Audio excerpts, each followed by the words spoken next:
Estamos um pouco apertados com o tempo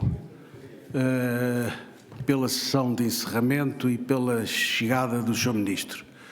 Por isso vamos ser aqui mais rápidos. Cabe-me apresentar o último painel deste final do nosso 16º Congresso Nacional, apresentando agora um conjunto de 4 projetos inovadores que teremos aqui ao meu lado a engenheira Alexandra Ayatashi, que vai aqui introduzir um tema sempre importante, que é a importância da sinalização na interoperabilidade ferroviária. O engenheiro Nisa, da Medway, que vai aqui falar de um recente projeto que a Medway lançou, chamado as autoestradas ferroviárias, que é um comboio de Sines, Valência, Madrid, infelizmente agora interrompido pelo que se está a passar em Valência. Depois temos o engenheiro Joaquim Guerra, administrador da CP, que vai aqui falar do ambicionado comboio português. E, finalmente, como tema que não poderia deixar aqui estar, temos o engenheiro Eduardo Pimentel, da Mota-Engil, a falar do modelo inédito das parcerias público-privadas, no caso da ferrovia, no troço que está já a primeira parte adjudicada, à Mota-Engil, do Porto a Oiã. Antes de propriamente dar início aos trabalhos, tenho aqui pedir aos meus parceiros de mesa roubar-lhes 10 minutos para introduzir aqui um problema que entendemos que deve ser referido. Ontem o tempo foi curto, foi um painel muito importante, no fundo estávamos aqui com um dos temas prioritários, que é as redes transeuropeias. Houve diversas intervenções e houve uma do engenheiro Carlos Fernandes, enquanto representante da IP, que referiu o modelo, o projeto que eles têm, que estão a trabalhar do Porto para Lisboa. Se relativamente ao primeiro troço, o primeiro e o segundo, ou seja, o Porto-Oiã e Oiã-Sor, para nós, a Adfercit é pacífico, já de Sor para baixo somos frontalmente contra. E somos frontalmente contra porque logo que houve, e isto foi a posição da direção da Adfercit, que aliás teve o cuidado de dar conhecimento ao Sr. Ministro, quando foi esta tomada de posição, esta aliás corajosa tomada de posição do atual Governo, decidindo a localização e a construção do aeroporto em Alcochete, pareceu-nos que era óbvio, que era altamente discutível continuar a teimar no percurso que a IP vinha estudando desde os tempos já em que se perspectivava o aeroporto na OTA, e entendemos tomar uma posição pública, que eu permito-me sublinhar apenas 4 pontos. Isto é o comunicado da Adfercit de maio de 1924. Entende a Adfercit que o novo aeroporto deve ser servido diretamente pela rede de alta velocidade, o que implicará, no imediato, a revisão dos atuais traçados da ligação Porto-Lisboa e da ligação internacional Lisboa-Madrid, considerados no PN 2030. O segundo ponto reza que considera assim a Adfercit que o novo aeroporto internacional da região de Lisboa deve ter com Interland o país inteiro, o que será potenciado se for servido diretamente pela rede de alta velocidade. Por isso, a nova travessia ferroviária em Lisboa deverá situar-se no alinhamento Alcochete-Lisboa e não no alinhamento Barreiros-Chelas, que foi definido antes de se conhecer a localização do aeroporto de Alcochete. Terceiro ponto, por outro lado, para que as populações residentes na área metropolitana de Lisboa tenham efetivas acessibilidades ao novo aeroporto e deste ao centro da cidade de Lisboa, com a abrangência da visão acima aflorada, deverão existir ligações ferroviárias de elevada capacidade e frequência sustentadas, particularmente pela nova travessia do Tejo, com algumas especializações de vias, se for o caso. Por fim, como acima se referiu, o anterior governo tomou a decisão de servir o aeroporto de Alcochete por um ramal ferroviário estabelecido a partir da linha de alta velocidade Lisboa-Madrid, solução que a Adfercit discorda por completo. Poderão ver agora, no fundo, estamos a falar lá em cima, pode descer um bocadinho. Mais, cá está o Ponte Sor. O ramal, o projeto da IP é este traçado. Nós entendemos que lá em cima, em Leiria, devemos passar para o lado de cá, servir diretamente Fátima, servir Santarém. Pode subir. Terá que falar para o micro, senão as pessoas... Desculpem. Por isso, a nossa divergência até Soura, tudo muito bem. O primeiro já foi adjudicado, o segundo está em vias de adjudicação e depois para baixo entendemos que ainda vamos a tempo, porque os estudos de impacto ambiental não estão ainda feitos, por isso estamos em tempo de comparar estas duas alternativas e, de facto, entendemos que vir cá, descer a Leiria, Fátima, Santarém, puxa agora um bocadinho para cima, e servir diretamente o aeroporto. O que é que, como alternativa, o que é que a IP nos vem... não, está bom assim. Baixa um bocadinho, se faz favor. O que é que a IP nos vem apresentar? Isso resolve-se facilmente fazendo aquele ramal a partir do carregado para aqui. Bem, este ramal, a brincar, são cerca de 1.000 milhões. Mais tempo? Não nos parece uma boa solução. E por isso daqui queria muito claramente pôr o problema nestes termos. Nós, à Adfercit, entendemos de facto que esta é uma má solução, não serve os interesses, é mais caro, demora mais tempo e apresentámos diretamente esta solução ao Sr. Ministro e vamos ver agora o desenrolar desta situação. Pronto, era este. Parecia-nos, de facto, o silêncio. É evidente que ontem, como devem calcular, saímos daqui às 8 da noite. Era difícil rebater. Ficámos em silêncio nesta altura. Não parecia muito claro, que até parecia que nós estávamos a aceitar esta solução. É isto. Faça o favor.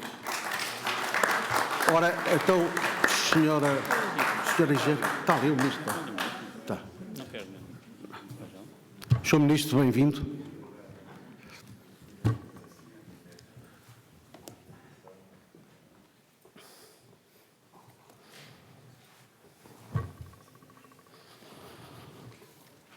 A engenheira Alexandra tem cerca de 10 minutos. 10.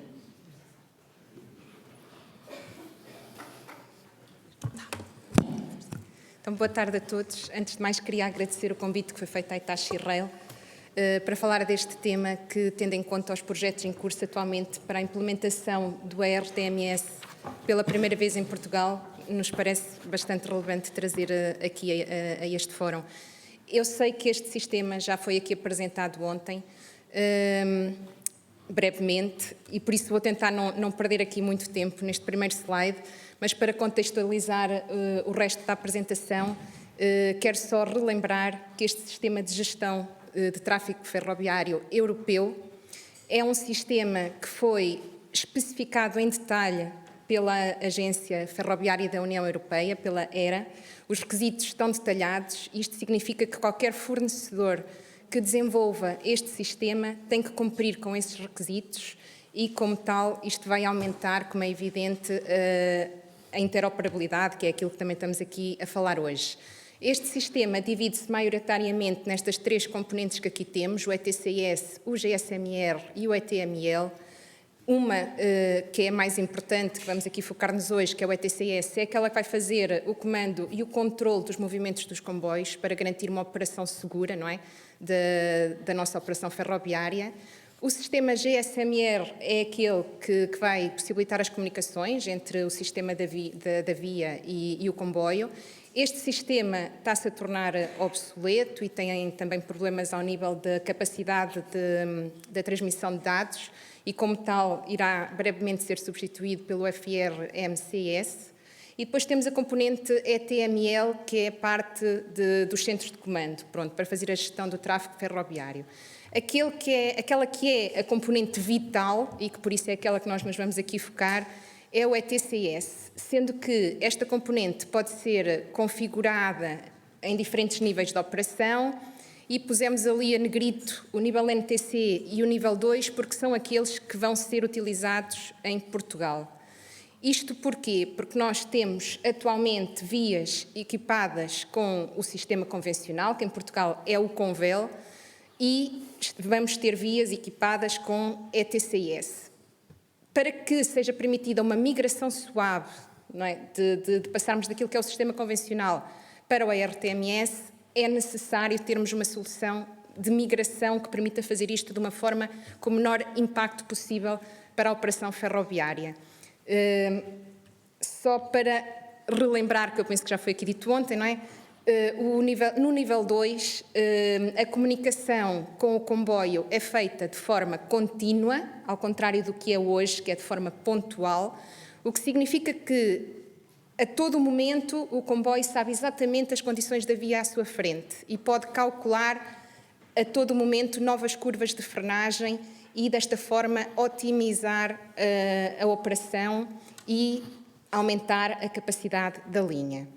Então, depois desta apresentação muito rápida do que é o sistema, porquê o ERTMS? Primeiro que tudo, porque é obrigatório, porque está regulamentado pela União Europeia e todos os Estados-membros têm que o implementar. Depois, na situação atual, nós temos mais de 20 sistemas de controle na Europa. Isto faz com que os comboios, para andarem em diferentes linhas, tenham que estar, por vezes, equipados com mais do que um sistema a bordo, porque aquela que é a linguagem que é passada da via não é entendida pelo sistema que está a bordo do veículo, a não ser que seja do mesmo fornecedor. Então, torna-se muito importante achar um sistema interoperável. E esta é uma situação que às vezes acontece dentro do próprio país. Por exemplo, em Espanha, não é? Temos vários sistemas convencionais de ATP instalados na via. Em Portugal só temos um, mas não é assim sempre. Por outro lado, com os sistemas convencionais, temos um problema que é a restrição do tráfego internacional, sem haver transbordo nas fronteiras. Então, o ERTMS vem precisamente colmatar este problema. Para além daquilo que já falei há pouco, que permite o aumento da capacidade das linhas, traz esta grande vantagem da interoperabilidade que pode fazer com que os nossos comboios possam competir com o tráfego rodoviário. Permite velocidades mais elevadas e, quando utilizado em nível 2, e se o dono da infraestrutura fizer uma linha nova e queira optar por pôr só o sistema ETCS nível 2, pode também reduzir custos de manutenção, porque, por exemplo, os sinais laterais deixam de ser necessários. Claro que isto também aumenta a competitividade, porque este sistema não é um sistema proprietário. Como falámos há pouco, está regulamentado.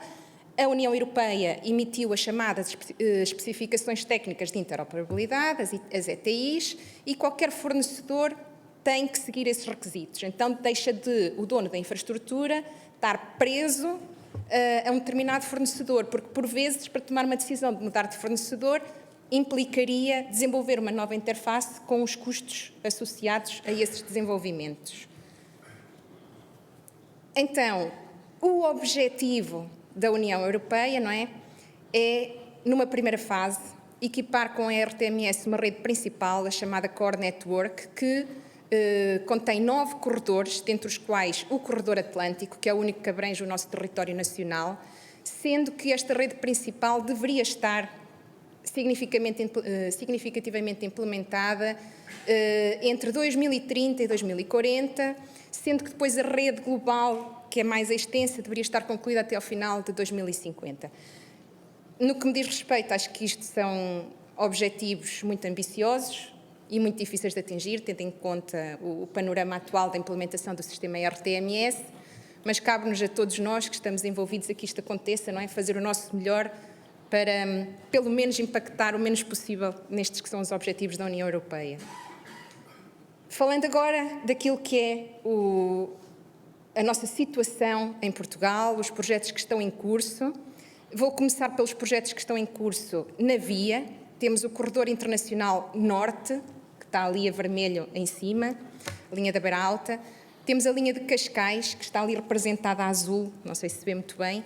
Temos o Corredor Internacional Sul, que é o SIS, Évora, Elvas, Fronteira. Sendo que a diferença entre o que está ali a vermelho e a azul é que tudo o que está a vermelho vai ser bi-equipado. O que é que isto significa? Para além do sistema ETCS, vai ter também o sistema convencional, o ATP, o Convel, sendo que o que está azul já só será equipado com o sistema ETCS nível 2. Então, a ideia é a instalação do ETCS ser feita de uma forma progressiva.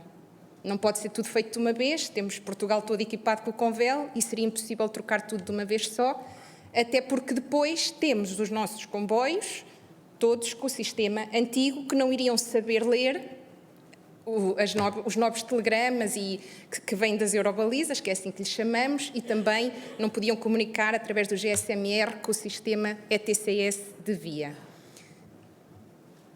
Então é por isso que temos em curso também 3 projetos de bordo, que estão incluídos naquilo que nós chamamos um programa, em que está prevista a instalação da ETCS numa locomotiva protótipo da Medway, em 33 novas locomotivas E6000 e 22 novos comboios Flirt.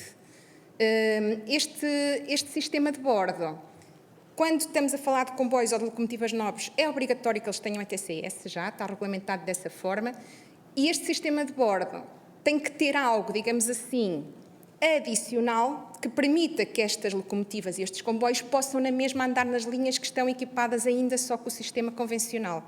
Senão estaríamos a restringir a operação destes comboios em Portugal. Então, adicionalmente ao sistema embarcado, que é o ETCS OBS, Obs On-Board System, que é da Hitachi Rail, nós vamos também ter que colocar aquele módulo que está ali indicado com o nome STM, que está a ser desenvolvido por uma empresa portuguesa, que é a Critical Software. E para que é que serve aquele módulo? Aquele módulo serve para que, em linhas com o sistema convencional, os comboios possam lá estar e quem toma o controle e comando é este módulo. No entanto, este módulo não tem interface direta com os comboios. Ou seja, se um comboio for em excesso de velocidade e precisar de atuar a frenagem de emergência, o módulo STM vai solicitar ao computador vital do sistema ETCS que atue os freios de emergência. Isto para quê? Para que no futuro, quando todas as linhas estiverem equipadas com ETCS, este módulo, que é externo e completamente independente, possa ser desconectado e o comboio fica só com o sistema ETCS instalado, permitindo uma migração, como falámos há pouco, suave entre um sistema e outro. Então, a estratégia de implementação do ETCS nível 2 em Portugal é instalar, numa primeira fase, numa locomotiva piloto da Medway, que falei há pouco, este sistema completo, ETCS mais STM. E porquê um protótipo? Porque este STM está a ser desenvolvido do zero. Então, nós tínhamos que o pôr numa locomotiva que já está autorizada em Portugal e que tem o sistema Convel instalado, para numa primeira fase podermos fazer ensaios comparativos para garantir, aferir da correta funcionalidade deste módulo STM. E por isso é que lhe chamamos protótipo. Depois, faremos a certificação do subsistema de bordo como um todo, ETCS mais o módulo STM, e no fim os veículos terão que ser autorizados para circulação em Portugal. No caso do protótipo será uma atualização da autorização e não uma nova autorização. Só para dar uma ideia da complexidade deste tipo de projetos, estão imensas entidades envolvidas para que isto aconteça, desde os fornecedores até aos organismos de avaliação, que são vários. Temos que ter organismos que vão verificar a conformidade com os requisitos das ETIs que falámos há bocado, temos que ter avaliação de conformidade com as regras nacionais, temos que ter avaliação de conformidade com as normas CNELEC, que são as normas que aplicamos aqui no setor ferroviário para este tipo de sistemas, temos que ter avaliação da conformidade com o processo de gestão de risco, depois temos que envolver, como é óbvio, os operadores, MEDO, ECP, Alphatreinos, etc., a infraestruturas de Portugal, porque também é a primeira vez que estamos a pôr este sistema na via, tanto no Corredor Internacional Sul como no Corredor Internacional Norte, ou seja, nós precisamos da via para certificar o veículo e precisamos de veículos para certificar a via, então temos aqui o envolvimento de todos, como não podia deixar de ser do IMT, que é a nossa Autoridade Nacional de Segurança, e caso estes veículos sejam para operar em mais do que um país da União Europeia, basta ser Portugal e Espanha, também terá que estar envolvida a IERA.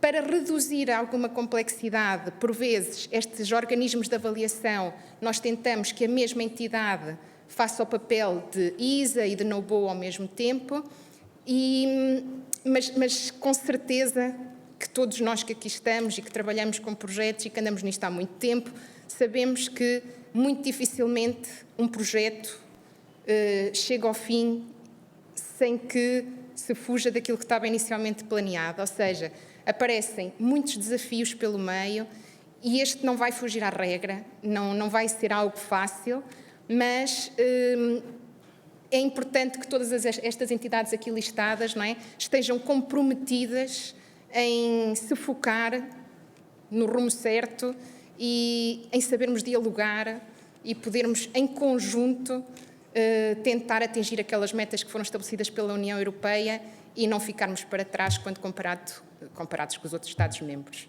Tentei ser o mais rápida possível. Muito obrigado. Boa tarde e obrigada pela vossa atenção. Temos agora o engenheiro Joaquim Guerra, administrador da CP, a falar de um projeto ambicioso que é o Céu do Comboio Português e o ponto da situação. Sr. Ministro, Sr. Presidente da Mesa, meus colegas de painel, e permitam-me cumprimento na pessoa do Sr. Ministro, também todos os presentes. Este projeto é um projeto de gênese CP, portanto a CP em 2020, após uma reflexão interna, chegou à conclusão de que, de facto, as necessidades do seu material circulante e para a substituição do material circulante que tem eram, de facto, imensas e, portanto, havia que aproveitar, desde logo, as sinergias existentes na nossa economia e, conjugando isso com as necessidades da CP, pensámos em colocar em prática este projeto do comboio português. Este comboio português é uma técnica subejamente conhecida e utilizada por essa Europa fora, designadamente na Europa Central, que é o push-pull, que é um conjunto de 3 carruagens propulsionadas e ajudadas por uma locomotiva.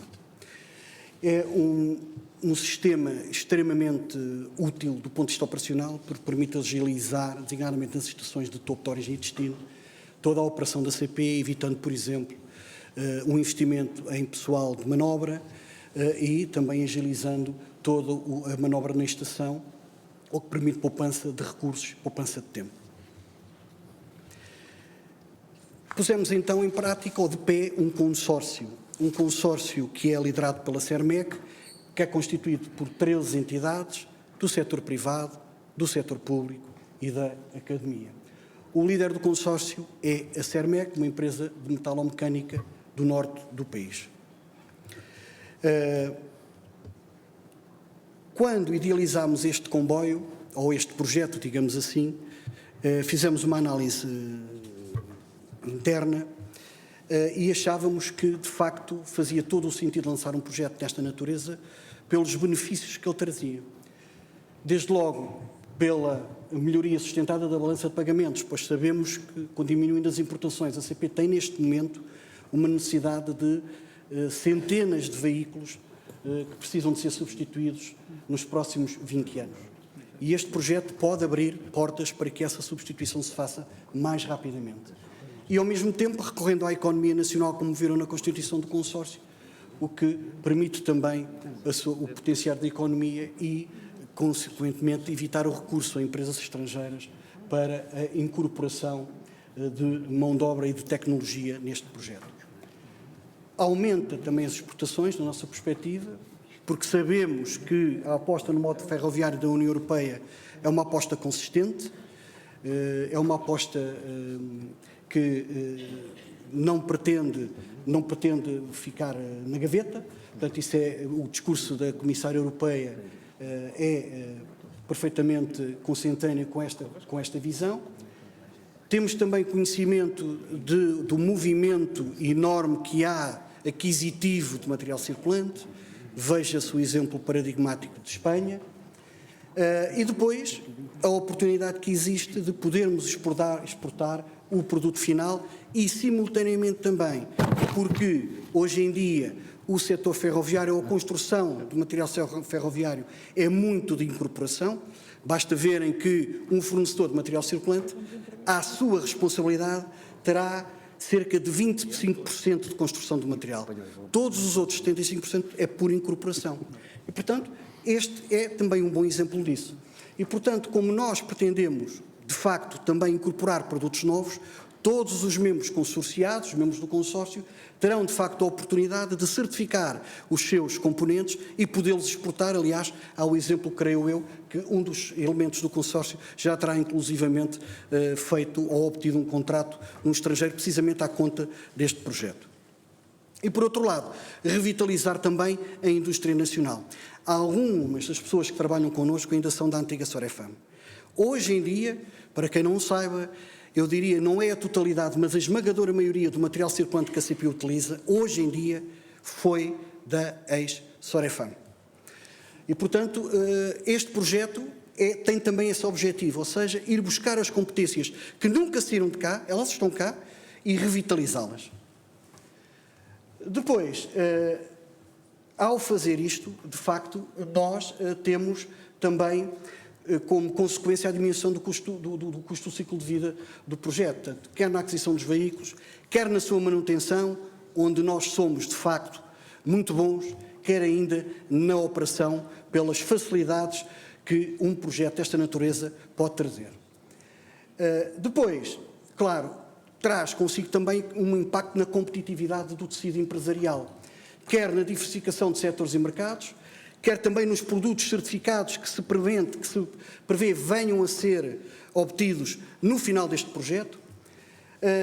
Com isto também um novo perfil de qualificações dos recursos humanos e, por último, e não menos importante, dando corpo aos compromissos internacionais assumidos pelo Estado português em matéria ambiental, pois, como sabemos, o modo ferroviário é a forma mais eficiente e sustentável de mobilidade, porque tem baixo atrito tem um baixo atrito roda-carril, tem um baixo consumo energético passageiro tonelada quilómetro e é simples de ser alimentado com energia renovável. Aliás, a CP hoje em dia já a energia que alimenta os comboios já ela é esmagadoramente proveniente de energias renováveis. Vamos então falar do projeto em si, mais em detalhe. Como vos disse, ele é constituído por 3 carruagens, e estamos a falar do projeto, porque um push-pull, tanto pode ser com 3, como pode ser com 4, com 5, com 6, enfim, nós podemos introduzir na composição do push-pull o número de carruagens que nós quisermos.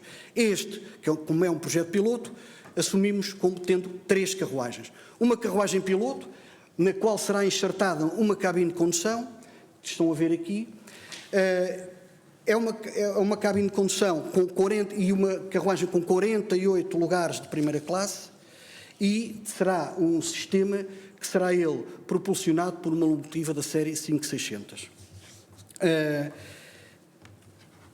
A segunda carruagem é a carruagem BA, uma carruagem ela também de segunda classe, é uma carruagem multifunções, está adaptada totalmente para pessoas com necessidades específicas, tem uma casa de banho para estas pessoas, tem também 2 lugares para pessoas com cadeira de rodas e os espaços multifunções que estão lá atrás, estão lá à ponta, servem para transporte de veículos adicionais, como seja, por exemplo, umas bicicletas, umas trotinetas, os carrinhos de bebê das mamãs, etc. A terceira carruagem é uma carruagem de segunda classe, com cerca de 80, para transporte de 80 passageiros, e também ela permite igualmente um transporte de bicicletas e nos espaços multifunções que estão a ver aqui. Como é que estamos atualmente? Atualmente, este projeto está a ser desenvolvido na área dos interiores para a Alma Design, o que está aí o engenheiro Rui Marcelino. Está também a ser desenvolvida por 3 entidades do consórcio, das consorciadas, a OA2A, a Beis-Rail e a São Vialto. Até ao momento está praticamente, portanto, definido todo o interior das carruagens, dos WCs, dos elevadores PMR, do bar, das janelas, dos stores, das bagageiras, dos espaços multifunções, etc. Depois, relativamente às soluções exteriores, também já está perfeitamente definida a distribuição dos equipamentos no subleito, portanto, na parte de baixo do comboio. Os elementos do consórcio estão também já a desenvolver o conversor auxiliar e tudo o que seja a componente elétrica da carruagem. O projeto do circuito pneumático está completamente concluído. A estrutura de caixa está em fase final de cálculo estrutural pela Academia, pelo INEGI e pela Faculdade de Engenharia da Universidade do Porto.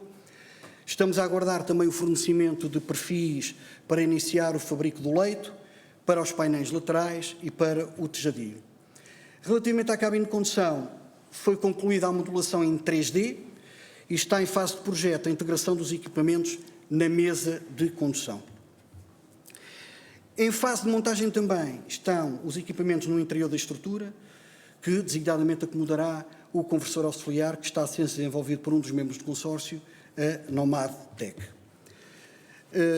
Relativamente também ainda aos interiores, estamos também a ultimar o levantamento dos equipamentos do sistema de informação aos passageiros, de entretenimento que iremos instalar quer no interior, quer no exterior, e estão também definidas as especificações do software em desenvolvimento pela CP e em hardware também por um dos elementos do consórcio, que é a NSS.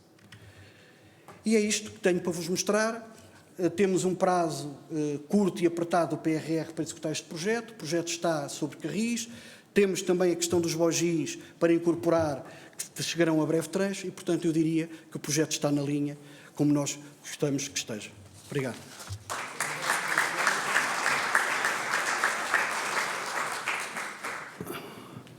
Agora o engenheiro Paulo Nisa, da Medway, com as autoestradas ferroviárias. O engenheiro Paulo Nisa é atualmente responsável na Medway. Tive o grato prazer, quando estive na CP, de trabalhar com ele na CP Carga e desejo-lhe que rapidamente retomem os comboios até Madrid. Boa tarde a todos. Sou Ministro, sou Presidente da Mesa. Em primeiro lugar, gostaria de... Está a trabalhar, está. Em primeiro lugar, gostaria de agradecer o convite feito à Medway para estarmos presentes em mais um congresso da Fair City. Portanto, esta apresentação que eu tenho aqui vai inicialmente mostrar um pouco da atividade da Medway com alguns números e depois passar à nossa experiência que estamos a ter presentemente com o comboio da autoestrada ferroviária Valência-Madrid. Ok, já. Portanto, dar aqui a conhecer um pouco a Medway. A Medway é uma empresa que está com 8 anos de operação, vem da CP Carga, presentemente é o maior operador ferroviário de transporte de mercadorias da Península Ibérica, com uma cota de 25% no espaço ibérico. No espaço nacional temos cerca de 90%. Em Espanha iniciámos o transporte, a nossa operação, em 2018 e presentemente somos o 4º maior operador em Espanha, já com uma cota também significativa. Algumas atividades que desenvolvemos, temos o transporte ferroviário, rodoviário também temos, fazemos soluções de porta a porta em que temos a primeira e última milha com transporte rodoviário.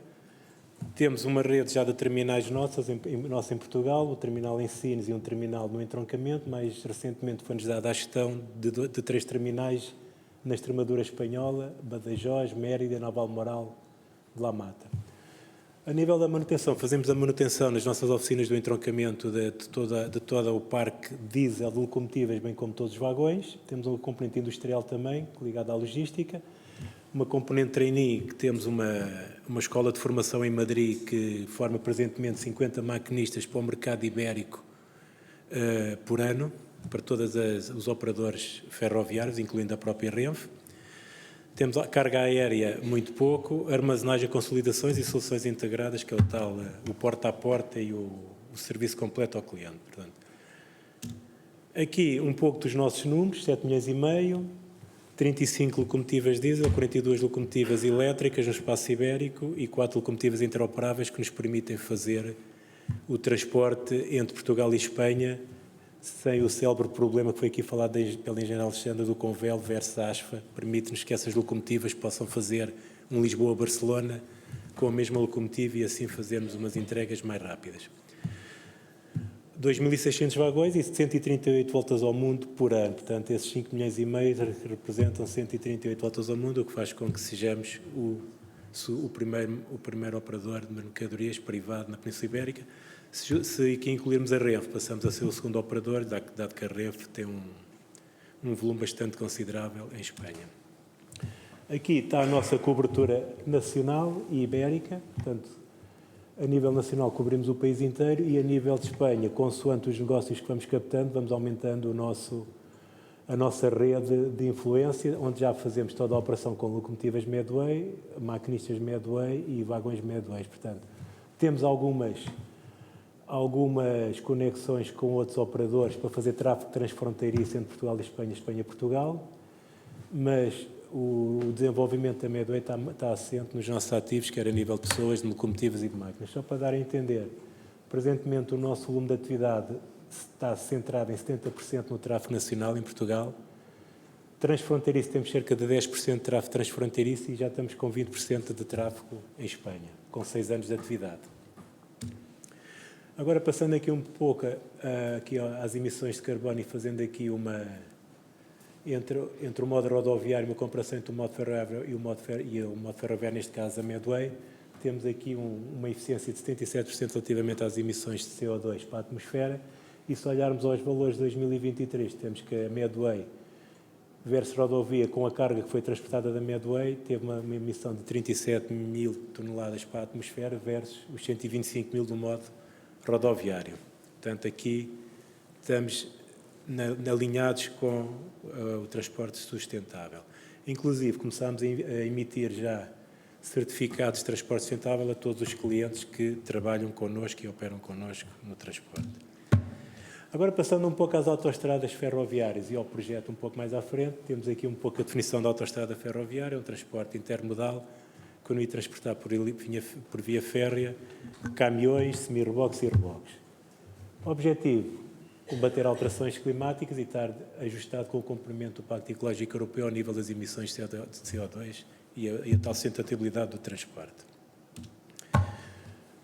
Aqui algumas vantagens e desvantagens deste modo, destas autopistas. O descongestionamento das estradas é uma vantagem, menos caminhões na estrada, aumenta a segurança rodoviária, também com os menos caminhões, menos acidentes, melhoria da saúde das populações, tem a ver um pouco com as emissões de CO2 também que vamos retirar das estradas, e a redução da utilização de combustíveis e a diminuição da pegada ecológica. Desvantagens também existem, como se existem vantagens, tem que existir desvantagens. A necessidade de vagões específicos, portanto, são necessários vagões rebaixados e vagões específicos para poder vencer os gabaritos existentes na rede ferroviária ibérica. Maior espaço nos terminais, já que há uma entrada muito grande de caminhões e há alguma área que é ocupada por essas operações dos caminhões e a própria operação nos terminais para permitir a descarga dos semi-reboques. A adaptação do gabarito é o tal que tínhamos a falar, portanto tem que haver algumas adaptações do gabarito para poder para que esta autoestrada ferroviária possa andar pelas diferentes linhas e que tem a ver quer com trabalhos na ADIF, que é a dona da infraestrutura espanhola, quer com trabalhos na IP, em virtude de haver alguns rebaixamentos de via e alguns problemas em túneis que têm que ser ultrapassados. Vagões com meia tara, porque os vagões já têm uma tara alta e vão ter uma tara adicional em virtude dos semi-reboques, que também vai fazer pesar e vai diminuir um pouco o peso líquido por transporte. Agora, aqui falando um pouco do nosso projeto. O nosso projeto passa por uma parceria entre a Tramesa, que é um operador logístico espanhol, a Transitália, que comercializa o comboio, e a Medway, aqui neste caso, como empresa escolhida para tracionista deste projeto e dos comboios que irão ser desenvolvidos. Estamos a desenvolver já atualmente, desde julho, o primeiro fluxo entre Porto, Valência e terminal de Brunigal em Madrid. Começámos com um comboio por semana. Estávamos agora com 2, mas infelizmente está interrompido o comboio em virtude dos problemas existentes que se passaram em Valência. E tudo aponta que só em dezembro será tomado novamente este projeto. E temos aqui, pronto, os obviamente futuros fluxos que irei mostrar a seguir. Aqui é um pouco a nossa fase 1, o comboio parte de Valência, vem um pouco a sul e depois sobe a Madrid e Brunigal. Está, como eu disse, com 2 frequências. Estamos com 2 frequências, peço desculpa, estamos com 2 frequências por semana e o objetivo será as 5 frequências já no próximo ano, semanais. Aqui temos algumas autopistas ferroviárias que estão a ser estudadas na Península Ibérica. A nossa está aqui em baixo. Portanto, estamos em Madrid. Depois, o projeto irá fazer chegar até o entroncamento. É preciso vencer alguns problemas de infraestrutura ali na zona de Mérida, Badajoz. Tem a ver com dois túneis existentes e depois entrará por Elvas até o entroncamento e não haverá problema. Depois baixar a partir do entroncamento e para a fachada atlântica, Setúbal, Sines, Lisboa. Numa primeira fase por cá mesmo, na segunda fase por ferrovia. Os outros são outras autopistas que estão a ser estudadas atualmente. Aqui, continuando aqui no nosso projeto e mostrando aqui um pouco a nossa operação, temos aqui os semi-reboques que são transportados. Nós neste projeto unicamente transportamos semi-reboque, não transportamos o caminhão, só transportamos mesmo o semi-reboque. Os semi-reboques são todos propriedade da Transitália, que é quem traz o semi-reboque por via marítima desde de Itália, nos ferros até ao Porto de Valência, e depois aí é feita a transfega em Valência, através de Pórtico, para o comboio. Portanto, eu depois passarei a ilustrar um pouco mais à frente a tipologia do comboio. Aqui é uma fotografia em Valência, a nossa operação em Valência, é feita com recurso a Pórtico, os vagões, notam, são vagões rebaixados, tem uma espécie de um leito que permite que o semi-reboque fique acondicionado. Cada vagão transporta 2 semi-reboques. Um pouco aqui das características dos vagões. Presentemente estão 20 vagões afetos a este projeto. O comboio, como estamos com ainda uma reduzida operação, com 2 comboios semanais, depois há de evoluir consoante os comboios forem evoluindo para mais vagões. Temos aqui as características dos vagões com 34 metros, que permitem colocar os 2 semi-reboques e nota-se ali o leito deles ligeiramente rebaixado, com uma tara de 36 toneladas cada vagão. Aqui as características do vagão, o que eu estava a dizer anteriormente está aqui mais discriminado. Aqui é outra fotografia, portanto, relativamente à operação e às locomotivas, a Medway tem presentemente uma locomotiva afeta a este tráfego, uma locomotiva Euro 6000, que são locomotivas que começaram a chegar recentemente, locomotivas muito eficazes a nível ambiental, com reduzidas emissões, e locomotivas com uma capacidade muito grande de tração, que nos permite tracionar os 20 vagões com os 40 semi-reboques por comboio. Temos também uma locomotiva de reserva, sempre pronta a socorrer alguma eventualidade que possa ocorrer na locomotiva que está a desenvolver presentemente. Temos até uma locomotiva que anda nesse tráfego, que é uma locomotiva que está com o futuro, que está com inscrições ecológicas, e essa locomotiva que presentemente anda neste corredor. Aqui temos um pouco o desenho do comboio, Porto Valência a Brunigal, 474 km. Uma circulação semanal permite-nos tirar por ano 2.000 caminhões por sentido, portanto, nos 2 sentidos tira 4.000. Quando evoluímos para os 5 comboios, irá tirar 10.000 por sentido, 20.000 nos 2 sentidos por ano. Ali as 4 circulações já evoluíram para 5, a tração é toda elétrica e cada comboio é composto por 20 vagões, que nos permite transportar 40 semi-reboques. Quando evoluir para Portugal, o número do comboio, o número de vagões por comboio irá reduzir um pouco, passará de 20 vagões para 40 em virtude do traçado, para 14 em virtude do traçado da linha e, simultaneamente, passará de 40 semi-reboques para 28 semi-reboques. Portanto, é um comboio com 700 metros, comboio comprido, como todos queremos, e com uma capacidade e com uma tonelagem grande, cerca de 1.800 toneladas. Temos agora aqui um pouco o ciclo deste comboio de Valência a Madrid. Estamos com um ciclo de 30 horas. Em cada terminal, quer na origem, quer no destino, temos 7 horas entre manobras, cargas e descargas, e depois temos um trajeto de 8 horas, Valência-Madrid, Madrid-Valência, mais 8 horas. Quando este comboio chegar a Portugal, iremos aumentar as 8 horas, irão passar para 24 horas de trajeto, portanto, entre Valência, Madrid e Lisboa será 24 horas, portanto, mais 16 horas em cada trajeto, irá passar para cerca de 60 horas o ciclo completo do comboio quando chegar a Portugal, cerca de 2 dias e meio, ida e volta entre Valência, entroncamento, Valência. Evidentemente é isto que temos a nível do ciclo que o comboio faz. Aqui em Valência, uma vez mais umas fotografias, é com recurso a pórtico que fazemos a carga dos comboios. Em Abrunigal, que é no terminal de Abrunigal, e peço desculpa que as fotografias estão tiradas à noite, mas o comboio chega à noite, é com recurso a uma máquina de parca que faz toda a operação no terminal de Abrunigal. E vou finalizar aqui, relativamente às autoestradas ferroviárias. Portanto, estamos a falar num projeto que se irá estender até 2027 e pensamos que até 2027, é a nossa ideia, mais 24 meses, é ter no final de 26 ao início de 27 já ter o comboio a chegar ao terminal da Medway no entroncamento, o que será satisfação para todos. Por último, tenho aqui só um mapa com os desafios que a Medway tem de momento. Temos um grande desafio em Portugal, que é a construção do terminal do Lousado, o maior terminal de contentores da Península Ibérica. Atrasou um pouco, mas está em curso. A privatização de 50% da Renfe, nós concorremos ano passado e fomos a empresa selecionada. Estamos em negociações, esperemos fechar o mais rápido possível estas negociações para podermos começar a gestionar em Espanha, e aí, só uma parte, o paradigma, se calhar, do transporte de mercadorias ferroviário na Península Ibérica irá mudar um pouco, porque se nós nos juntarmos com a Renfe, ficará uma cota de mercado na casa dos 75%, 80% de cota de mercado ferroviário nestas duas empresas. E depois o outro grande desafio já é além Pirineus, que é a Medway França, que já deu passos. Pensamos que a nossa ideia em 26 já estarmos a operar autonomamente. Presentemente já estamos a realizar comboios em França, mas com recurso à subcontratação à SNCF. E fico-me por aqui com estes projetos e com estes desafios que a Medway tem pela frente. Muito boa tarde e obrigado. Muito obrigado, Sr. Engenheiro. Vamos então encerrar este painel com a chave de ouro, que é a alta velocidade. O engenheiro Eduardo Pimentel, que é o representante da Mota-Engil neste projeto de alta velocidade e que tem a incumbência de nos colocar no Porto de Lisboa em hora e um quarto. Sei que ainda não trouxe os horários, mas ainda não. Muito boa tarde, Sr. Ministro, boa tarde, Sr. Presidente, cumprimentar também os meus colegas de mesa e os restantes presentes.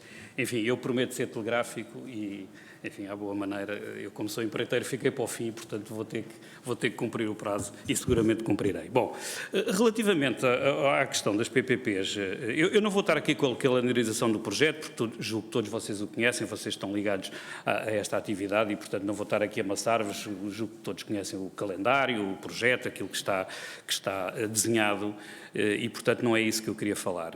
Tem havido algumas dúvidas relativamente ao modelo das PPPs nesta questão da ferrovia.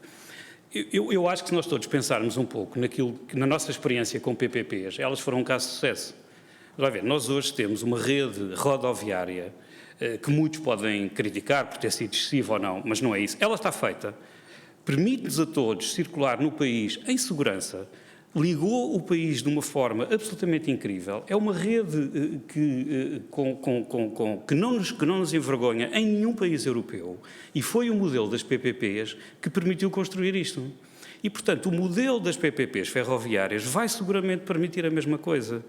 Porque a PPP ferroviária, neste caso, e já agora ela vai ser lançada por troços, este troço de Lisboa-Porto, a sinalização não está incluída na concessão. Pronto. Qual é a vantagem da concessão?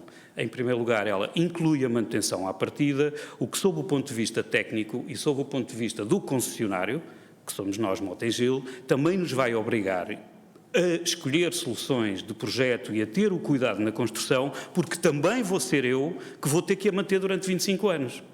O projeto é 5 de construção, mais 25 de manutenção. E, portanto, além de definir o preço da manutenção à partida, em ambiente concorrencial, também nos vai obrigar, sob o ponto de vista técnico, a ter este excesso, digamos assim, de cuidado, porque eu sei que aquilo que eu vou construir hoje vou ter que manter durante 25 anos. E isso tem um custo. E eu, à partida, aquilo que me vai ser pago pela manutenção está definido. E, portanto, eu tenho que ter um projeto que me garanta que os 25 anos de manutenção vão ser garantidos. Passo desculpa a expressão. E depois também, sob o ponto de vista do financiamento, isto tem uma grande vantagem. Porquê é que tem uma grande vantagem? Porque a banca, como sabem, tem uma série de critérios e, ao incluir a manutenção e ao incluir um prazo de 30 anos de projeto e ter aqui um cash flow recorrente e garantido porquê? Porque isto é uma concessão por disponibilidade e, portanto, de alguma forma, o meu pagamento é por disponibilidade da linha, portanto, eu tenho é que garantir com determinados KPIs que a linha está a ser utilizada pelos operadores que hão de vir. Portanto, este pagamento por disponibilidade diminui muito o risco de projeto e de cash flow do projeto. E, portanto, isto para a banca é muito importante e posso desde já dizer, porque nós estamos já, obviamente, a montar estes financiamentos, aliás, na fase de concurso já o tínhamos montado, que existe um interesse enorme por parte da banca em financiar este projeto e em financiar os outros seguramente e, portanto, o que também demonstra, digamos assim, a bondade do próprio projeto, porque, como sabem, a banca não vai financiar projetos que não sejam eficazes e execuíveis. E, portanto, eu relativamente às PPPs, enfim, se dúvidas houvesse relativamente ao modelo, acho que devemos pensar um pouco naquilo que foi feito na rodovia, no sucesso, pese embora haja críticas, podem ter sido por excesso, mas não é isso, mas na verdade elas estão lá, permitem-nos andar em segurança e eu acho que é isso. Se não fosse esse modelo, eu acho que ainda hoje andávamos a pensar na autoestrada Lisboa-Porto ou qualquer coisa assim. E na verdade foi esse modelo que nos permitiu desenvolver aquilo e eu acho que esse modelo na ferrovia vai seguramente também permitir acelerar muito o projeto que agora estamos aqui a falar e do qual já fomos adjudicatários do primeiro troço, a PPP1, que, como sabem, é de Porto até Oiã. Eu, enfim, sei que o tempo é limitado, gostava só de dar mais uma nota que tem sido falado relativamente à capacidade da engenharia de executar estes projetos. E eu gostava de dar-vos aqui, enfim, não gosto de, não é, perdoem-me a falsa modéstia, nós executámos nos últimos 3 anos 2 projetos de ferrovia, um deles no México, Tren Maya. São 666 quilómetros, são 3 mil milhões de construção e fizemos o projeto em 2 anos e meio. Está feito, está a circular, está inaugurado, tem estações, tem tudo. No México, não foi no nosso país, foi no México e está executado. Estamos a executar um projeto na Nigéria, ferroviário, 400 quilómetros, que liga Kano a Maradi. É um projeto de 1,8 mil milhões, está feito a 30%, 40%, já estamos a produzir travessas, já estamos a colocar carril, já temos equipes no terreno, estamos a fazer tudo. E, portanto, a falta de capacidade não existe. Nós temos capacidade para executar estes projetos, não tem problema nenhum. No mundo inteiro fizemos. Quer dizer, pensem o que é executar um projeto e reparem, Kano é num local da Nigéria, que não estamos propriamente a falar do Porto, nem de Coimbra, nem de Lisboa. É muito isolado, sob o ponto de vista social, sob o ponto de vista cultural, sob o ponto de vista logístico, aquilo é no meio, enfim, de nada. E estamos a executá-lo e estamos a fazê-lo. Portanto, quanto à capacidade de executar o projeto, eu também gostava, enfim, de deixar aqui essa nota, não há de ser por falta de capacidade da engenharia portuguesa. Isto é um consórcio, não é só a Motengil. Enfim, nós temos como parceiros Teixeira Duarte, a Condoril, a Gabriel Couto, Alves Ribeiro, e, portanto, é um consórcio de construtoras que já deram provas no passado e relativamente a esse tema também gostava de deixar aqui a nota que seguramente seremos capazes de o executar. E, Sr. Engenheiro, espero ter cumprido o prazo, apertei o máximo. Muito obrigado a todos. Muito obrigado. Vamos encerrar e dar imediatamente início à sessão de encerramento.